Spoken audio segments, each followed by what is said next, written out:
और हम करेंगे unboxing realme 2i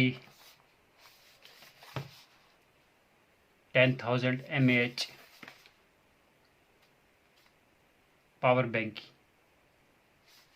12 watt 2-way quick charge, double type A output ports, 14 layers of circuit protection, high density lithium polymer batteries, dual input ports, micro USB and type C, low current mode. चलो इसको भी करते हैं हम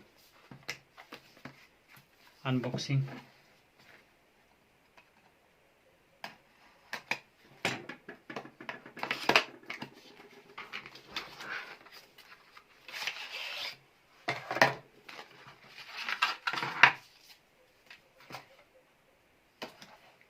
तो इसमें और तो कुछ है नहीं इसमें।